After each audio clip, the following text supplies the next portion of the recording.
Hello students. Last lecture में हमने law of chemical combination में 4 लॉज को कवर कर लिया था।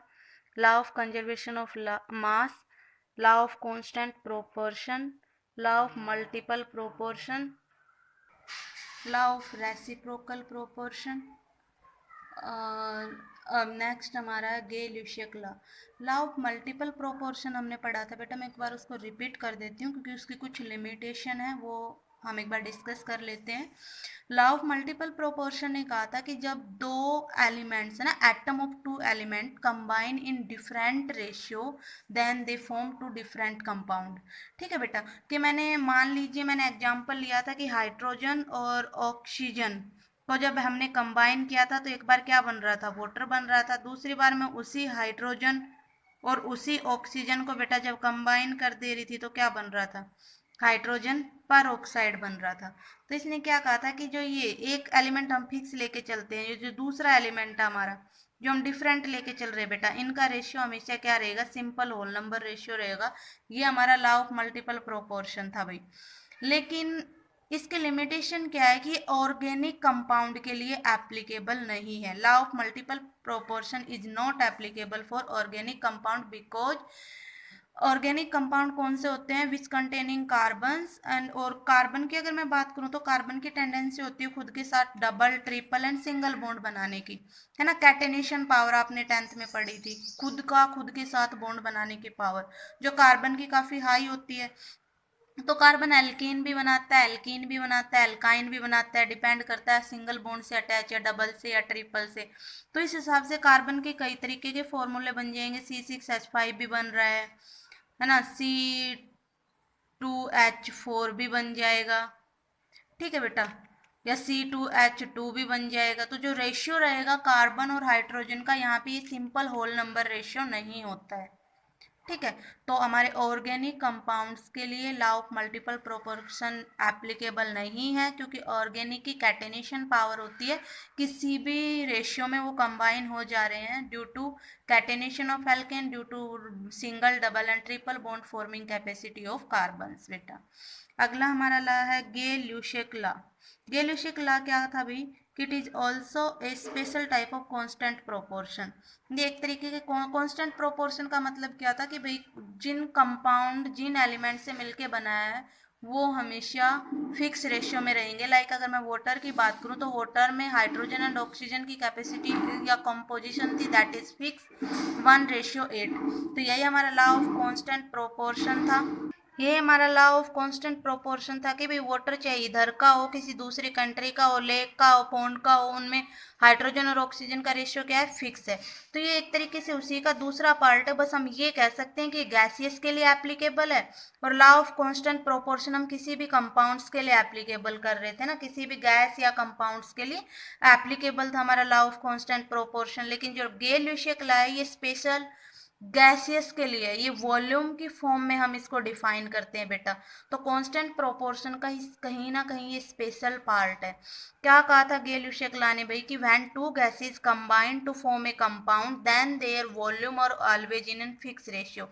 इसने क्या बताया कि अगर कोई भी दो गैस कंबाइन करेंगी बेटा और वो कंबाइन करके कंपाउंड फॉर्म करेंगी तो उन गैस का जो रेशियो रहेगा वॉल्यूम का वो हमेशा फिक्स रहेगा या सिंपल होल नंबर रेशियो रहेगा। जैसे कि मैंने H2 और O2 को कंबाइन करवाया, कंबाइन करने के बाद वाटर हमारा फॉर्म हुआ है भाई।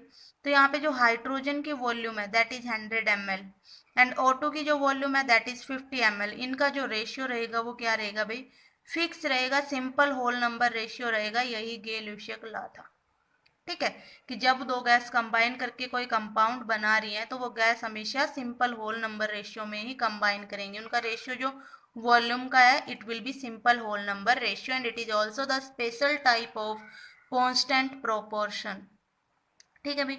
अगला हमारा लॉ है अवोगाड्रो लॉ। अवोगाड्रो लॉ ने क्या कहा कि equal volume of all gas under similar condition of temperature and pressure contain equal molecule. कि अगर इक्वल वॉल्यूम की हम गैस लेके चले दो तीन और उनकी कंडीशन जो रहेगी टेम्परेचर और प्रेशर की वो हम सेम लेके चलें तो उन गैस के अंदर जो उस वॉल्यूम में मॉलिक्यूल रहेंगे वो भी सेम रहेंगे।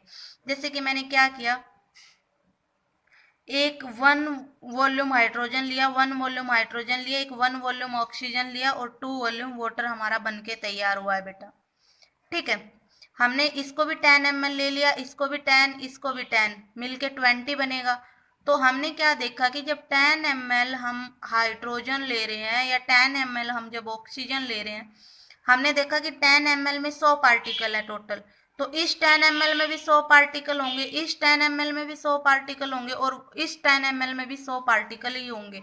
मतलब ये इस बात पे डिपेंड नहीं कर रहा है कि 10 ml हम हाइड्रोजन की बात कर रहे हैं या 10 ml हम ऑक्सीजन की बात कर रहे हैं, है ना।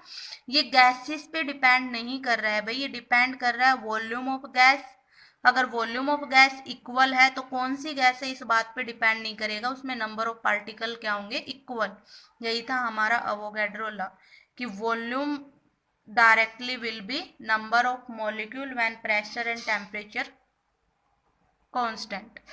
ठीक है, फॉर एग्जाम्पल यूजेज अगर मैं डेली लाइफ में बात करूँ, flat tyre take up less space than an inflated tyres because it contain less air. ये कह रहा है कि एक फ्लैट टायर है जिसमें हवा नहीं है तो उसका उतना स्पेस नहीं होता है, और हमने उसी में अगर हवा डाल दी तो स्पेस क्या हो जाएगा, ज़्यादा, क्योंकि हमने उसमें एयर मॉलिक्यूल ज़्यादा डाल दिए है ना बेटा। मॉलिक्यूल ज़्यादा डाल दिए हैं तो वॉल्यूम क्या करेगी, अब इंक्रीज करेगी। ऐसे इनहेल और एक्सहेल प्रोसेस होती है हमारी रेस्पिरेशन प्रोसेस, वो भी हमारी किस में आ जाएगी, लंग्स का जो इनहेल एक्सहेल प्रोसेस होता है वो भी हमारा अवोगाड्रो लॉ में ही आ जाएगा। अगला टॉपिक है हमारा डाल्टन एटॉमिक थ्योरी। चलो उससे पहले मैं एक बार ये बता देती हूँ कि अवोगाड्रो लॉ के यूजेज क्या, एप्लीकेशन क्या है, किन किन में हमारी हेल्प करता है। अवोगाड्रो लॉ के एप्लीकेशन क्या है भी, टू मेजर एटोमिसिटी, इसकी हेल्प से हम एटोमिसिटी मेजर कर सकते हैं किसी भी कंपाउंड की। फॉर एग्जांपल हमने लिखा H2O, H2O की एटोमिसिटी क्या, एटोमिसिटी का मतलब क्या होता है भी कि कितने नंबर ऑफ एटम वहाँ पे है उस कंपाउंड के पास। जैसे हम हाइड्रोजन की बात करें, 2 एटम किसके हैं, हाइड्रोजन के, सॉरी वाटर में 2 एटम किसके हैं, हाइड्रोजन के, और 1 एटम किसका, ऑक्सीजन का। तो टोटल हमारे वाटर की एटोमिसिटी कितनी हो जाएगी भाई, 3। हम HCl में बात करें, HCl की एटोमिसिटी हमें बतानी है, तो एक एटम हमारे पास हाइड्रोजन का है, एक एटम हमारे पास क्लोरीन का है, तो एटोमिसिटी टोटल कितनी हो जाएगी भाई, 2। तो एक तो अवोगाड्रो लॉ की एप्लीकेशन यही थी कि इससे हम एटोमिसिटी मेजर कर सकते हैं किसी भी कंपाउंड की, कि कितने नंबर ऑफ एटम से मिलके वो बना है। दूसरा क्या है, relation between molecular mass and vapour density. Vapour density और मॉलिक्यूलर मास में रिलेशन बताता है कि जो मॉलिक्यूलर मास और वेपर डेंसिटी की जो रिलेशन है, molecular mass will be equal to 2 into vapour density. यहाँ हमें अवोगाड्रो लॉ से ही पता चला था। वेपर डेंसिटी क्या होती है भाई, किसी भी गैस की या किसी भी कंपाउंड की मैं density with respect to hydrogen निकाल लूँ, ठीक है, तो vapour density is equal to density of any gas divided by, हम हाइड्रोजन की बात करें। अब डेंसिटी को मैंने मास की रिलेशन में लिखा क्योंकि density is directly proportional to mass, तो mass of any gas divided by mass of hydrogen, और हाइड्रोजन का मैं मॉलिक्यूल लेके चल रही हूँ बेटा, और मॉलिक्यूल का जो मास रहेगा वो कितना रहेगा, 2। तो यहाँ से मेरे पास वेपर डेंसिटी आ गई, मास ऑफ गैस जिसका भी हमें निकालना था डिवाइडेड बाय 2।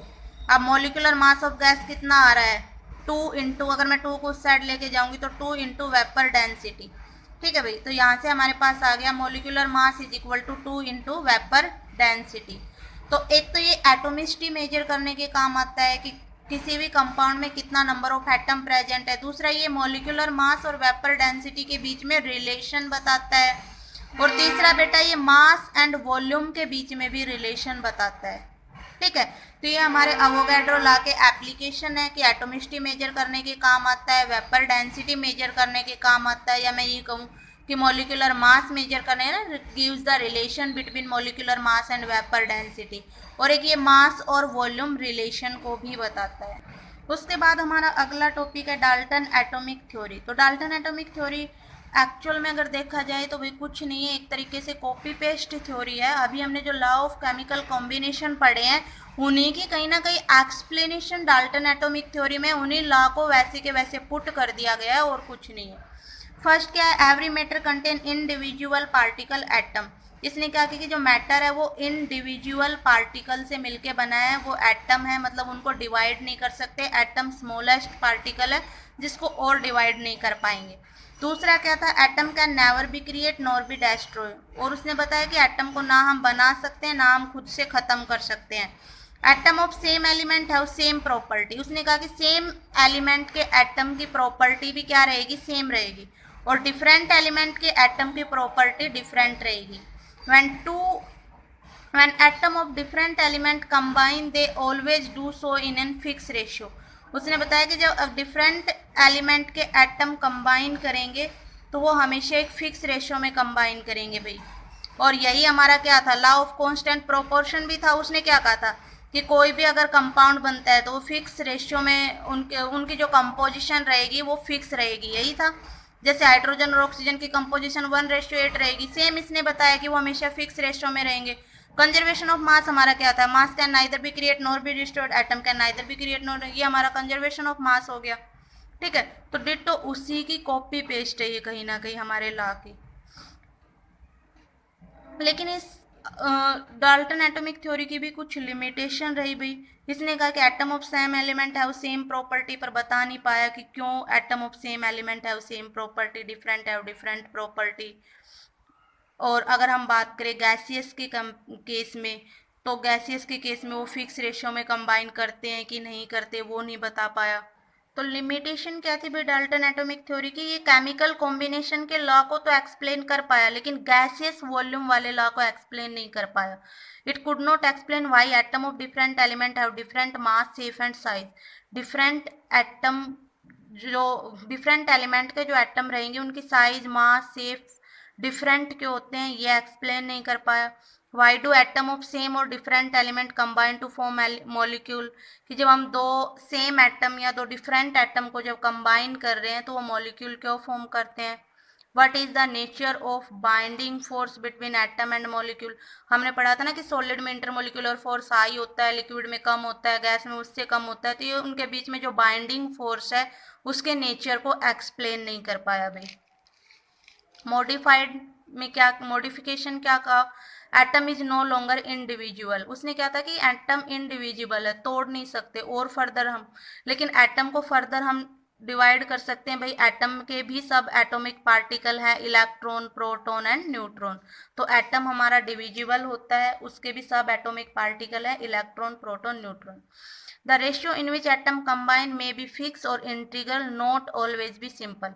इसने क्या कहा था कि कोई भी एटम जब कंबाइन करते हैं तो वो सिंपल रेशियो में कंबाइन करते हैं, लेकिन मॉडिफाइड फॉर्म में हमने क्या देखा कि जरूरी नहीं होता है कि सारे के सारे फिक्स रेशियो में ही कंबाइन करे, सिंपल होल नंबर रेशियो में ही कंबाइन करे, वो इंटीग्रल में भी हो सकते हैं। जैसे अगर मैं सुगर मॉलिक्यूल की बात करूँ, C12H22O11 कितने में कंबाइन कर रहे हैं भाई, 12:22:11। क्या ये सिंपल रेशियो है, नहीं, है ना। तो जरूरी नहीं होता कि सारे एटम जो रहेंगे वो एक सिंपल रेशियो में ही कंबाइन करे, वो किसी इंटीग्रल में भी हो सकते हैं। Atom is the smallest particle take part in chemical reaction. हमने मॉडर्न एटॉमिक थ्योरी में भी यही पढ़ा कि एटम स्मॉलेस्ट पार्टिकल है जो केमिकल रिएक्शन में पार्टिसिपेट किया, और पहले भी हमने यही पढ़ा था। चाहे भले ही एटम के सब एटॉमिक पार्टिकल हो गए हो, इलेक्ट्रॉन, प्रोटॉन, न्यूट्रॉन, लेकिन अगर केमिकल रिएक्शन में पार्टिसिपेटिंग की बात करें तो एटम ही स्मॉलेस्ट पार्टिकल है जो केमिकल रिएक्शन में पार्टिसिपेट करता है भाई। Atom is no longer indestructible. इसका क्या मतलब है कि जैसे कि हमने क्या कहा था कि एक एटम को दूसरे में हम कन्वर्ट नहीं कर सकते हैं, लेकिन न्यूक्लियर रिएक्शन में मैं बात करूं तो हम वहाँ कन्वर्ट कर सकते हैं। आपने देखा होगा यूरेनियम को प्लूटोनियम में कन्वर्ट कर सकते हैं हम, अगर न्यूट्रॉन उसमें ऐड कर दे तो एक एटम को दूसरे एटम में कन्वर्ट किया जा सकता है। एक इसने कहा था कि atom of same element have same property, but जरूरी नहीं होता भाई कि एटम सेम एटम के जो एलिमेंट के सेम एटम रहेंगे वो सेम प्रॉपर्टी रखेंगे। फॉर एग्जांपल अगर मैं बात करूं हाइड्रोजन की, सेम एटम है, हाइड्रोजन है ना, सेम लेके चल रहे हैं, लेकिन उनका अगर मैं मास देखूं तो दोनों का क्या है, तीनों का क्या है, अलग अलग है। इसका 1 है, इसका 2 है, इसका 3 है। तो जरूरी नहीं होता कि एटम ऑफ सेम एलिमेंट है सेम प्रॉपर्टी, क्योंकि सेम एलिमेंट का भी हमारा जो मास है वो अलग अलग होगा इन केस ऑफ आइसोटोप्स। ठीक है भाई। आइसोटोप्स में हम बात करें, आइसोटोप कौन से होते हैं, which have same atomic number but different mass number. अगर मैं हाइड्रोजन की बात करूं, मैंने हाइड्रोजन के 3 आइसोटोप लिखे, प्रोटीनियम, ड्यूटेरियम, ट्रिटियम। तो इसमें तीनों में हाइड्रोजन का नंबर तो सेम है, 1 1 1, लेकिन मास क्या है, एक में 1, एक में 2, एक में 3 है। तो आइसोटोप वही होते हैं जहाँ पे आपका नंबर सेम रहे लेकिन मास अलग अलग हो।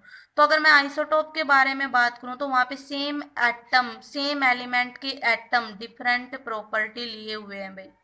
ठीक है। और इसने कहा था कि different atom of different element have different property, कि डिफरेंट एलिमेंट के एटम डिफरेंट प्रॉपर्टी रखेंगे। लेकिन अगर हम बात करें पोटेशियम और कैल्शियम की,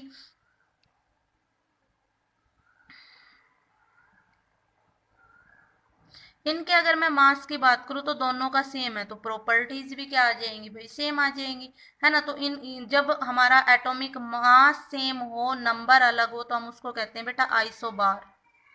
ठीक है। Isobar which have same mass number but different atomic number. Isotope which have same atomic number but different mass number, याद रखना। ठीक है। तो आइसोबार में क्या है, डिफरेंट एटम लेके चल रहे हैं हम, लेकिन उनकी प्रॉपर्टीज क्या आ रही हैं, सिमिलर आ रही है। पर उसने क्या कहा था, डिफरेंट की प्रॉपर्टी डिफरेंट रहेंगी, तो गलत हो गया है ना। आइसोटोप में क्या है, सेम एलिमेंट है लेकिन प्रॉपर्टी क्या आ रही है, अलग अलग आ रही है। तो ये हमारी मॉडर्न एटॉमिक थ्योरी थी कि सेम एलिमेंट की भी प्रॉपर्टी डिफरेंट हो सकती है और डिफरेंट एलिमेंट की भी प्रॉपर्टी सेम हो सकती है। एटम हमारा इंडिविजुअल भी है, उसको सब एटॉमिक इलेक्ट्रॉन, प्रोटॉन, न्यूट्रॉन में तोड़ सकते हैं। सारे के सारे एटम कंबाइन करके कंपाउंड सिंपल रेशियो में कंबाइन हो, जरूरी नहीं है। जैसे शुगर में मैंने देखा सिंपल में नहीं होते। और एटम वो स्मॉलेस्ट पार्टिकल है जो केमिकल रिएक्शन में पार्टिसिपेट करता है बेटा। ये हमारे modern atomic theory and limitation of atomic theory थी।